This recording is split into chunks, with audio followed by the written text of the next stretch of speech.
नमस्कार, मैं हूं जानिश मसीह और आपका स्वागत है पब्लिक एशिया न्यूज में। आज हम बात करेंगे पूरे भारत को झकझोर देने वाले एक ऐसे खौफनाक हत्याकांड की जो अभी तक सबके दिलों को दहला देता है। जी हां, हम बात करेंगे निठारी हत्याकांड की, एक ऐसा केस जो एक गुत्थी बनकर रह गया है। निठारी में कई मासूमों को मौत के घाट उतार दिया गया था।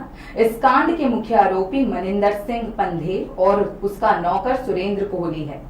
इसी चर्चा में आज हमारे साथ जुड़े हैं पब्लिक एशिया न्यूज चैनल के editor in chief mister Mukesh Vats. Sir, आपका बहुत बहुत स्वागत है पब्लिक एशिया न्यूज में। उत्तर प्रदेश के नोएडा के निठारी गांव में सालों पहले ये खौफनाक कांड हुआ था, जिसके गुनहगारों को इतनी बार फांसी की सजा सुनाई जाने के बावजूद इस कांड के गुनहगार जिंदा हैं। 2006 से चल रहे इस केस में आज इलाहाबाद हाई कोर्ट ने अपना बड़ा फैसला सुनाया है। सुरेंद्र कोहली और मनिंदर की फांसी की सजा रद्द कर दी है। इलाहाबाद हाई कोर्ट ने नोएडा के निठारी कांड में सीबीआई कोर्ट द्वारा सुरेंद्र कोहली व मनिंदर सिंह पंधेर को मिली फांसी की सजा के खिलाफ अपील मंजूर कर ली है। दोनों को आरोप संदेह से परे साबित न होने पाने के कारण निर्दोष करार देते हुए बरी कर दिया गया है। न्यायमूर्ति अश्विनी कुमार मिश्र व न्यायमूर्ति SHA रिजवी की खंडपीठ ने लंबी चली बहस के बाद अपीलों पर फैसला सुरक्षित कर लिया। इस मामले में आज सोमवार को फैसला सुनाया गया है। कोहली पर दर्जनों लड़कियों की घोर हत्या और दुष्कर्म करने के आरोप में 1 दर्जन से अधिक मामलों में फांसी की सजा के खिलाफ अपील दाखिल की गई थी, फिर भी अभी तक उसे सजा नहीं हुई। वहीं पंधेर को भी 3 मामलों में फांसी की सजा मिली थी। नोएडा की पंधेर की कोठी में निठारी गांव की लड़कियों को लाकर हत्या की गई थी। सर, इसी के चलते मेरे आपसे कुछ सवाल रहेंगे। पहला सवाल मेरा ये है कि आखिर निठारी कांड है क्या और उसकी असली वजह क्या थी? इसके विषय में हम आपसे विस्तार से जानना चाहते हैं। जैनिस, नोएडा उत्तर प्रदेश का सबसे बड़ा शहर है नोएडा। यहाँ पर एक गांव है निठारी। 12 नवंबर 2006 इतिहास में एक इतना बड़ा दिन था कि पहली घटना सामने आई। एक बच्ची जो इस कोठी में काम करती थी अचानक गायब हो गई। उसके माता पिता ने थाना सेक्टर 20 की चौकी निठारी पर जाकर गुमशुदगी की तहरीर दी। उसकी तहरीर को वहां के चौकी इंचार्ज ने नज़रअंदाज कर दिया। उसके बाद परिजनों ने चौकी पर हंगामा किया, थाने को घेरा, तब जाकर उसकी गुमशुदगी की रिपोर्ट दर्ज की। अब जब वो गुमशुदगी की रिपोर्ट दर्ज हो गई, ये मामला हाईलाइटेड हो गया। प्रिंट मीडिया उस समय बड़े स्तर पर था। अखबारों में फ्रंट पेज की न्यूज़ बना निठारी का ये मामला, इस बच्ची के गायब होने का मामला। अब ये मामला जब पूरी तरीके से प्रकाश में आ गया तो स्थानीय पुलिस ने इस पे कार्रवाई करी और कार्रवाई करने से जब आसपास शक हुआ तो इसके नौकर को, मोनिंदर एक उद्योगपति थे पंजाब के, उनकी एक कोठी थी जो निठारी गांव से लगी हुई थी। वहां उनका नौकर सुरेंद्र रहता था। ये कभी कभी आते थे। अब ये मोनिंदर ने इसको रखा हुआ था कि भी तुम सारा चीज़ें देखोगे, यहाँ की व्यवस्थाएं सारी देखोगे। ये जो लड़की थी पूजा, जो काम करती थी, ये रेगुलर काम करती थी, इसीलिए जो है ये मामला हाईलाइटेड हुआ बड़े लेवल पर। पुलिस ने जब उस कोठी की जांच करी, इस नौकर को संदेह करते हुए पकड़ा। तो पहली बार जब इसको चौकी में पकड़ के लाए तो क्योंकि ये इसका जो मालिक था मोनिंदर बड़े पैसे वाला था, उसने जो है पुलिस को पैसे वैसे दे के, उस समय जो चौकी इंचार्ज था वो भी सरदार था, तो इसने उसको जो है रफा दफा करा दिया। लेकिन परिजनों को ये आश्वासन दिया कि हम जो है इस पे कार्रवाई करेंगे और हम ढूंढेंगे, लेकिन पुलिस ने फिर भी कार्रवाई नहीं करी। अब ऊपर के जो बैठे अधिकारी थे उनकी संज्ञान में यह मामला आया तो उन्होंने इस पे बड़ा एक्शन लिया। बड़ा एक्शन लेके इस कोहली को फिर से पुलिस ने पकड़ा और इसकी पिटाई विटाई करी होगी, जो भी पुलिस का अपना हथकंडा है वो तो इसने कबूला कि जी हाँ मैंने उसकी हत्या कर दी है और सब जो है वो नाले में पड़ा है। अब पुलिस वहाँ मौके पे गई तो जब वहाँ से इसका सब बरामद हुआ, अब सब बरामद होने के बाद एकदम से ये बड़ी न्यूज़ बन गई, क्योंकि नोएडा में मीडिया का सबसे बड़ा सेंटर है।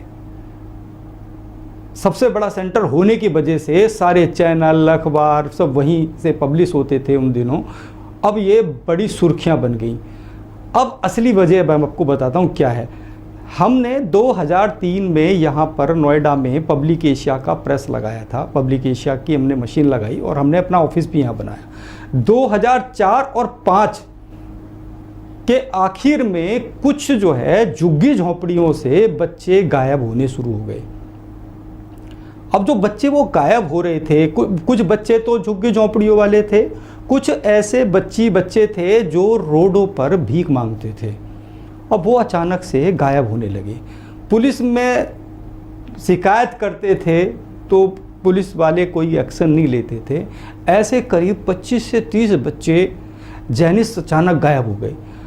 अब जब हमारे पत्रकार थे जो वहाँ क्राइम देखते थे, तो उन लोगों ने कहा कि सर एक बड़ी खबर है, इतने बच्चे गायब हो रहे हैं और पुलिस एक्शन नहीं ले रही है।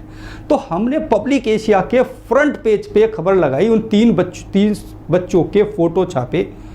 वो आज भी हमारे पास अखबार रखा है जैनिस।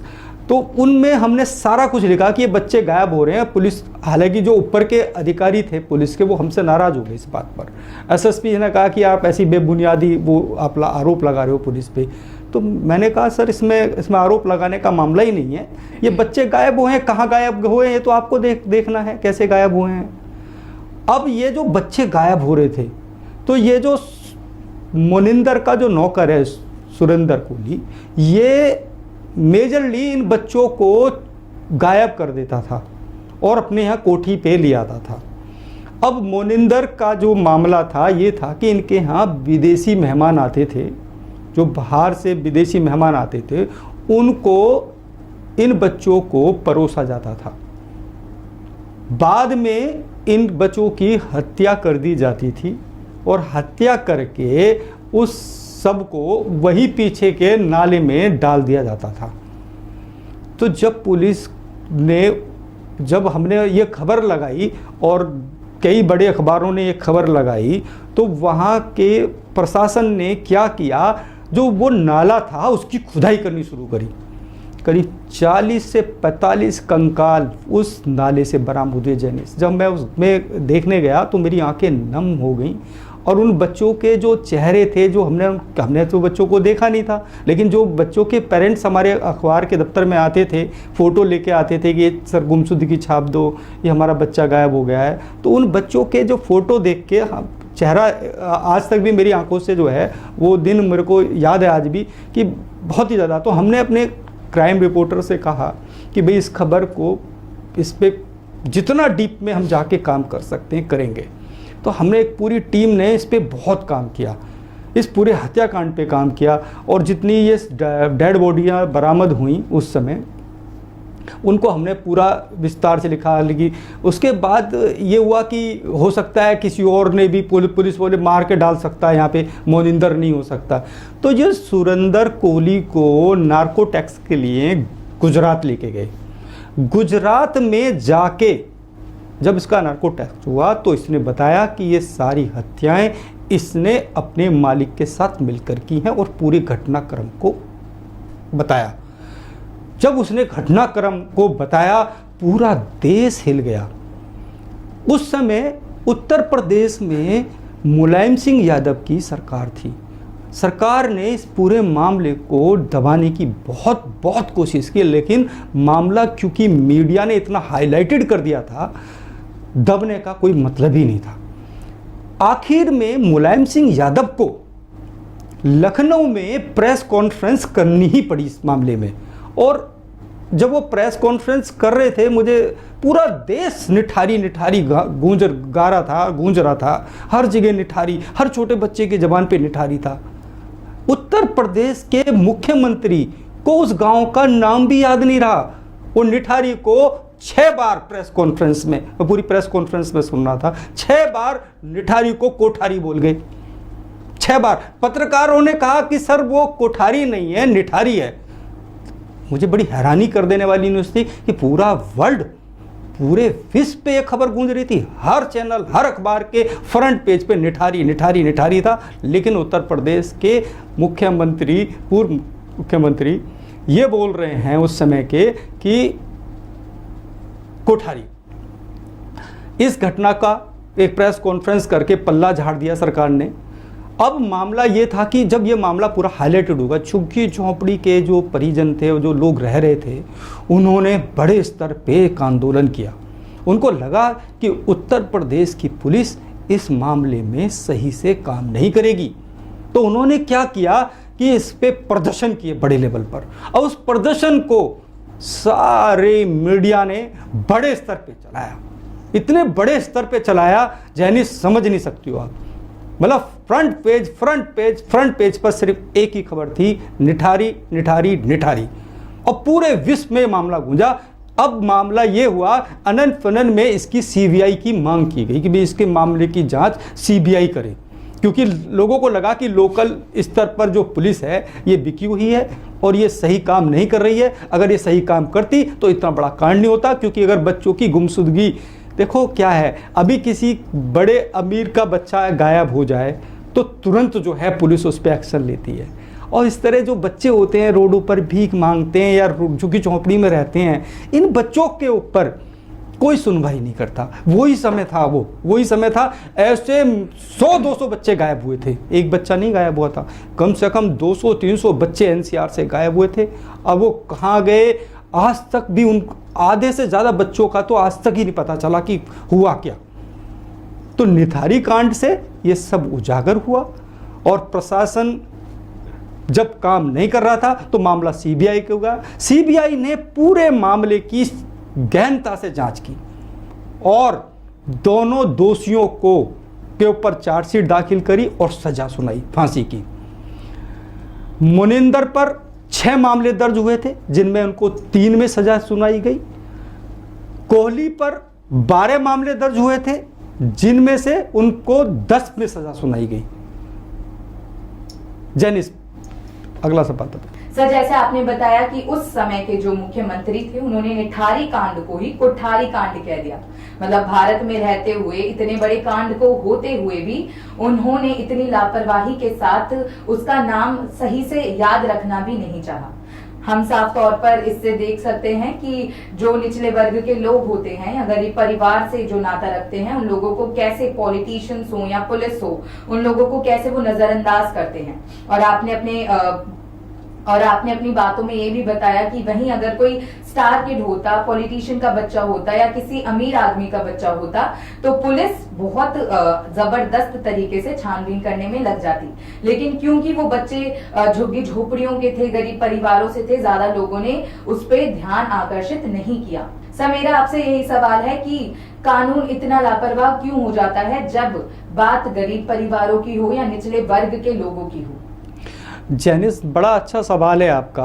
हाँ जी। कानून सबके लिए बराबर है, चाहे कोई अमीर हो, चाहे कोई गरीब हो, या मध्य श्रेणी से आए या छोटे परिवार से आए, कानून सबके लिए एक जैसा है। लेकिन कानून का पालन कराने वाले जो लोग हैं, अगर उसका सही से पालन कराएं तो इस तरह की घटनाएं भी ना हो।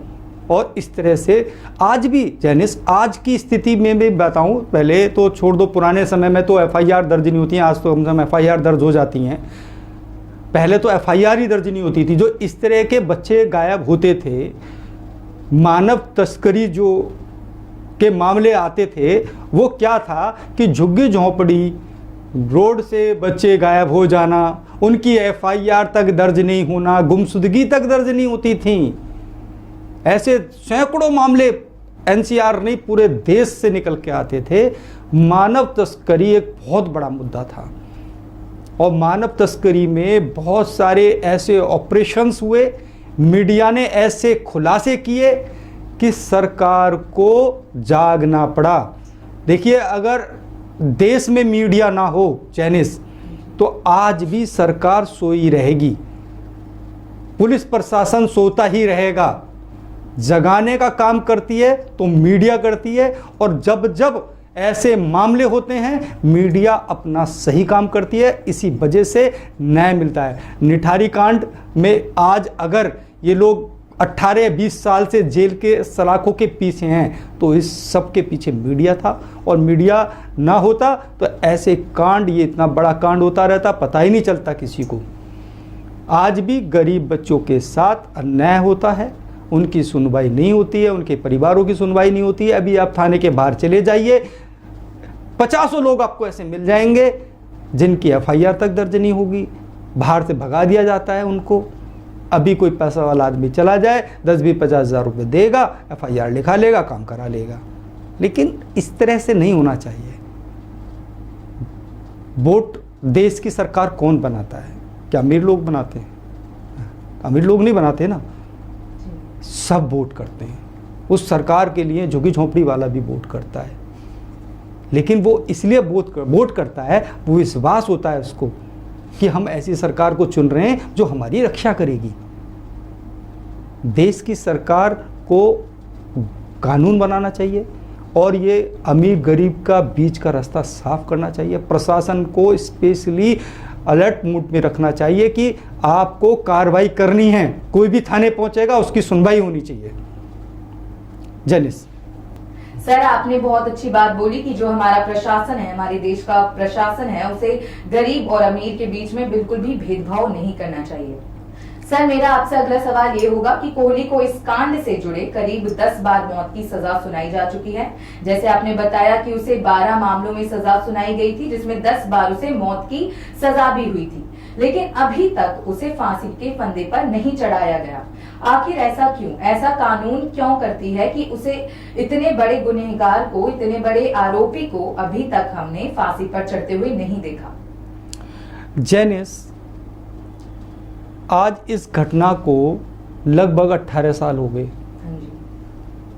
CBI ने इसको 18 साल पहले, 17 साल पहले फांसी की सजा सुनाते हुए चार्जशीट दाखिल कर दी। आज तक इसको कभी इस राष्ट्रपति जी के यहाँ इसको अर्जी दायर की, वहाँ से इनको रिलीफ मिल गया, उन्होंने इसको वो कर दिया, रिजेक्ट कर दिया। सारी कोर्टों में, निचली अदालत से लेके सारी जगह इनको रिजेक्ट कर दिया। अब सवाल ये है कि जो मोनिंदर है, देखो अगर दोषी दोनों हैं, क्योंकि CBI ने जो अपनी चार्जशीट दाखिल की थी, जो सज़ा सुनाई थी, उसमें साफ कहा कि मोनिंदर और कोहली दोनों इस मामले के जिम्मेदार हैं। अगर सुरेंद्र कोहली को फांसी हो जाती है तो मोनिंदर को भी फांसी होगी। अब मोनिंदर को बचाना है तो सुरेंद्र कोहली को इस मामले में बरी करना पड़ेगा। कोर्ट ने, मैं न्यायालय के किसी भी फैसले का स्वागत करता हूं कि न्यायालय बना है, मैं कोई न्यायालय के ऊपर एलिगेशंस नहीं लगा रहा, लेकिन मैं यह ज़रूर कहूँगा कि इतने बड़े कांड की सुनवाई फिर से होनी चाहिए, क्योंकि दोनों दोषी हैं, दोनों दोषियों को सज़ा होनी चाहिए। जैनिस, इसमें सबसे बड़ा मामला ये भी है कि इनमें एक बच्ची थी, उसका जो पिता था वो इस केस का मुख्य गवाह था। उसकी डेड बॉडी बंगाल में मिलती है, जाके उसकी हत्या करवा दी गई।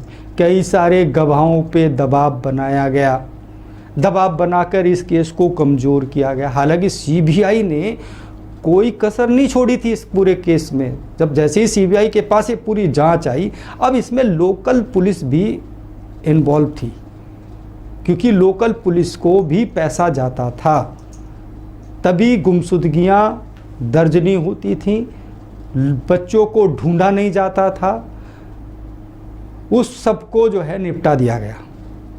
सब जितने भी लोग इसमें दोषी थे, सबको धीरे धीरे करके बाहर कर दिया। अब ये 2 लोग बचे, अब इन दोनों लोगों को भी कोर्ट ने रिलीफ दे दिया।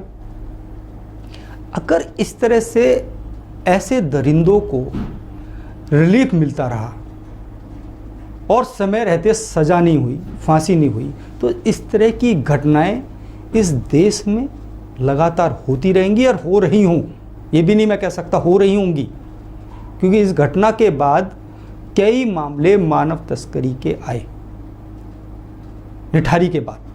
तो इस तरह की घटनाओं को रोकने के लिए हमारी देश के कानून को, हमारे देश की न्याय प्रणाली को कठोर कदम उठाने पड़ेंगे और जल्दी से ऐसे लोगों को फांसी दी जाए, जिससे कि एक डर ऐसी घटना करने वालों के दिल और दिमाग में बैठ जाए कि इसकी सज़ा फांसी है। इस घटना को अगर हम करते हैं, इस घटना को अगर हम घटना को अंजाम देते हैं, तो ऐसी घटना को अंजाम देने वालों के खिलाफ एक ही एक्शन होना चाहिए, फांसी फांसी फांसी। जनिस सर, जैसे आपने बोला ऐसी घटनाओं को अंजाम देने वाले अपराधियों को और आरोपियों को सिर्फ एक सजा मिलनी चाहिए, वो है फांसी। तो जैसे इलाहाबाद ने मनिंदर और सुरेंद्र कोहली दोनों की फांसी की सजा को रद्द कर दिया है, तो आपके हिसाब से ये कितना सही फैसला है? देखो, न्यायालय के फैसले पर मैं कुछ नहीं टिप्पणी करूंगा, लेकिन इलाहाबाद हाई कोर्ट ने जो आज फैसला दिया, आप देखो सुबह से एक ही न्यूज़ पूरे देश में गूंज रही है, निठारी कांड फिर से सबको तरोताज़ा कर दिया। हर आदमी इस फैसले से हैरान है। कोर्ट के इस फैसले से इसलिए हैरान है क्योंकि दोनों अपराधियों ने एक्सेप्ट किया था इस पूरे घटनाक्रम को। जब मैं ये कह रहा हूँ कि ये हत्या मैंने कर ली या मैंने कर दी है, तो फिर बचा क्या? फिर तो सिर्फ फांसी होनी चाहिए ना। लेकिन न्यायालय ने इनको रिलीफ दिया है। अभी सुप्रीम कोर्ट का दरवाज़ा बचा है, खटखटाया जाना चाहिए, क्योंकि ऐसे लोग अगर बचते रहे तो इस तरह की घटनाएं बढ़ती रहेंगी देश में और अपराधियों के हौसले बुलंद होंगे। जनिस सर, मेरा आपसे एक और सवाल है कि माना जाता है, कहा जाता है कि मनिंदर का जो नौकर सुरेंद्र कोहली है वो बच्चों को पकाकर खा जाता था, और जैसा आपने भी बताया कि मनिंदर की कोठी पर बहुत से गेस्ट आते थे जिनके सामने बच्चों को परोसा जाता था। तो क्या ये सच बात है कि वह सच में एक नरभक्षी था और वो लोग जो बच्चों को खाते थे वो भी नरभक्षी थे, या महज ये केवल एक अफवाह है? देखो जैनिस, जब सुरेंद्र कोहली को गुजरात नार्को टेस्ट के लिए लेके गए, तब इसने पूरा मामला खुद बताया कि इसने क्या क्या किया है। ये मैं नहीं कह रहा, इसने खुद ने कबूला, सीबीआई के सामने कबूला, और इसने बताया कि ये पहले बच्चों के साथ जो बाहर से मेहमान आते थे वो कुकर्म करते थे, लड़कियों के साथ भी, लड़कों के साथ भी, बच्चों के साथ भी। उसके बाद उनकी हत्या करके उसके जो उसकी बॉडी से निकाल के इसने बताया कि वो सब चीज़ें खाते थे और लोगों को परोसा जाता था। ये मैंने नहीं कहा, मैं नहीं कह रहा, लेकिन इसने सुरेंद्र कोहली ने कबूला था। और इसके इस कबूलनामे की वीडियो जो पूरी वायरल हुई थी, इसका पूरी स्पीच वायरल हुई थी कि ये सब इसने कबूला कि ये सब होता था। अब जब सामने वाला जो क्राइम करने वाला व्यक्ति है वो खुद कबूल रहा है उसने जो जो किया, तो इसमें झूठ और सच तो कुछ बता नहीं, सब कुछ साफ है। जो किया उसने वही बताया था। नार्को टेस्ट में भी, सीबीआई कोर्ट में भी, कोर्ट ने भी पूछा तो भी बताया। यही चार्जशीट दाखिल हुई थी, यही सीबीआई ने इन पे आरोप लगाए थे। जैनिस, वहीं हम बात करें अगर मनिंदर की, तो उसे भी इस केस का मुख्य आरोपी माना जाता है और कोर्ट ने उसे भी कई बार सजा सुनाई है। सर, देखा जाए तो बहुत सी लाशें, बहुत से बच्चों के कटे हुए अंग मनिंदर की कोठी के पास के नाले से बरामद किए गए थे। तो क्या ये केवल एक संयोग था? क्या इस केस से मनिंदर और सुरेंद्र कोहली का कुछ लेना देना ही नहीं था? जैनिस, मैं पहले भी आपको बता चुका हूं, फिर मैं आपको बताता हूं कि जितने भी बच्चों के कंकाल मिले सारे के सारे मनिंदर की कोठी के पास से बरामद हुए। पहला, पूजा जो लड़की थी जो अचानक गायब हुई थी, जिसकी हत्या इन्होंने कर दी, नाले में सब डाल दिया। पूजा की हत्या, क्योंकि पूजा वहाँ पे काम करने जाती थी रेगुलर, तो पूजा को या तो भनक लग गई कि वहाँ क्या हो रहा है, अंदर क्या चल रहा है, तो इसलिए उसकी हत्या की गई। ये अभी तक खुलासा इन्होंने नहीं किया। पूजा की पहले, जबकि सीबीआई को सबसे पहले गहनता से जांच करनी चाहिए थी कि पूजा की हत्या, क्योंकि पूजा वहाँ रेगुलर जाती थी। वो जो बच्ची थी जो अचानक गायब हुई थी, जिसके केस के बाद ये पूरी घटना हुई, वो उसका सबसे बड़ा मामला था, क्योंकि पूजा को मुझे लगता है कि कुछ ना कुछ पता था, इसीलिए उसकी हत्या की गई। और सब कंकाल जितनी भी चीज़ें मिली सब मोनिंदर की कोठी के साथ से मिली। और भी वहाँ आसपास कोठियाँ थी और भी बहुत सारे घर थे, सारे नाले की खुदाई की गई। उस समय पूरे सफाई अभियान चलाया गया कि कहाँ कहाँ है, लेकिन सारी डेड बॉडियाँ एक ही जगह मिली। तो इसलिए इस निठारी कांड के मुख्य आरोपी मोनिंदर और सुरेंदर दोनों हैं। दोनों को ही सज़ा सीबीआई कोर्ट ने सुनाई है और दोनों ही दोषी हैं। मेरी नज़र में दोनों ही बड़े अपराधी हैं और इन अपराधियों को फांसी होनी चाहिए। जनिस सर, लगभग 8 बच्चों की डेड बॉडीज मिली थी पंढेर की कोठी के पास के नाले से। मेरा आखिरी सवाल यही होगा आपसे कि क्या इतने मासूम बच्चों और लड़कियों की जान की कीमत कोर्ट के सामने कुछ भी नहीं है, जो अभी तक इन आरोपियों को, इन अपराधियों को इतने गंभीर और भयानक केस में भी मौत की सजा नहीं सुनाई गई, वहीं इनकी मौत की सजा भी रद्द हो गई है। जैनिस, 8 जो बच्चों की डेड बॉडी मिली थी ये कम थी, और भी वहाँ से नरकंकाल मिले थे जो पहले इन्होंने हत्याएं की हैं, उनका तो आज तक पता नहीं। तो ये 8 वो बच्चे थे जो जल्दबाजी में शुरू के टाइम जो 1-2 महीने पहले ही गायब हुए थे। पहले जो बच्चों के नरकंकाल मिले जो मानव तस्करी के लिए इन्होंने किया, मुझे तो ऐसा लगता था कि ये मानव तस्करी बहुत दिन से चल रही थी उस कोठी में। उस कोठी का इस्तेमाल मोनिंदर और उसका नौकर इसी के लिए करते थे, मानव तस्करी के लिए करते थे। हो सकता है अंग बेचे जाते हों, हो सकता है उनके साथ जो भी उनके विदेशी मेहमान आते थे वो यहाँ पे अयाशियाँ करते थे।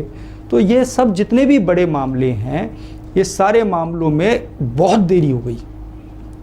ये कोर्ट के चक्कर काट काट के फाइल सीबीआई ने जब इनको फांसी की सज़ा सुना दी थी, इनको तभी फांसी उतारनी चाहिए थी, लेकिन ये फाइलें घूमती अब हाई कोर्ट पहुंची है। इतना 18 साल बाद हाई कोर्ट से फैसला आ गया अचानक से कि अब इस तरह के जो फैसले सरकार कानून के फैसले आते हैं, अदालत के फैसले आते हैं, वो बड़े हैरान कर देने वाले होते हैं कभी कभी।